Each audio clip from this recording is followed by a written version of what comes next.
Okay, so ito po. Close up muna natin para makita ninyo. Ayan. Ayan po yung kanyang inspiratory. Ayan yung oxygen sensor po niya. Ayan po yung nebulizer port. And then, ito po yung ating expiratory. Ayan. Ito po yung kanyang lock. So, if ever na i-release po ito, kailangan pindutin mo to para matanggal mo. So, never na babatakin nyo po ito basta-basta. Ganyan. Hihilain. Huwag po. Kailangan pindutin nyo ito para ma-release po siya. Okay? And then, itong nasa baba, ito po yung kanyang water trap. So, if ever handawa, magkaroon po siya ng tubig. Wag po nyo pakabutin ng half. So, if ever, kung meron mo dito, kung meron ng tubig na nakikita kayo na may appearance na ng tubig dito, pwede nyo po siyang tanggalin. And ang pagtanggal po niya, batakin nyo lang po ito pababa. Drain and then balik nyo lang po ulit. Huwag nyo na masyadong pakahigpitan. Ganun lang po. Pag kumapit ng ganun, okay na po yan. So, hindi naman po yan basta-basta mabagsak. Okay? Basta make sure lang po na nakakapit po siya. Huwag lang yung nakasawsaw lang yung basa, baka tumabasag po ito. Okay? Alright, so once na inopen po natin, ulitin ko lang.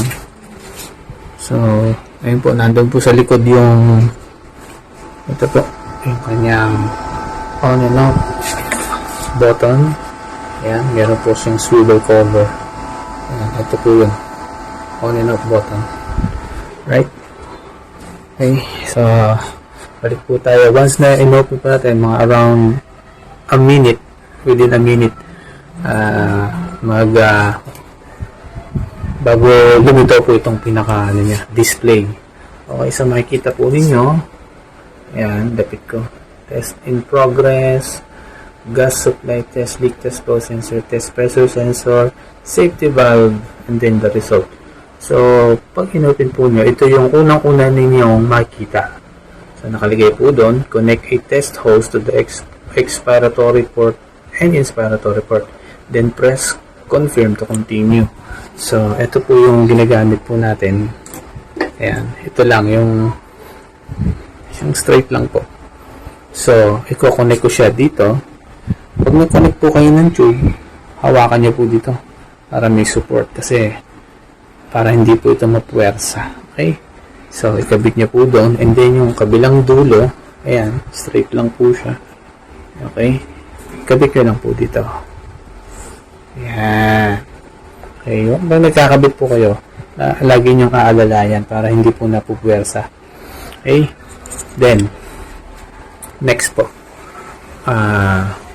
Pag naikabit ko na, ito, ang sabi dun po sa pag naikabit na, press confirm to continue. So, press ko dito. Okay. Ayan. So, mag-i-start na po siyang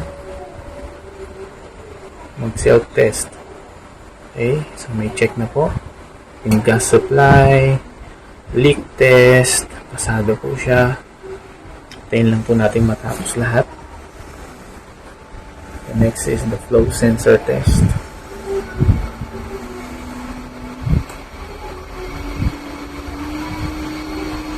Ayan po yung okay.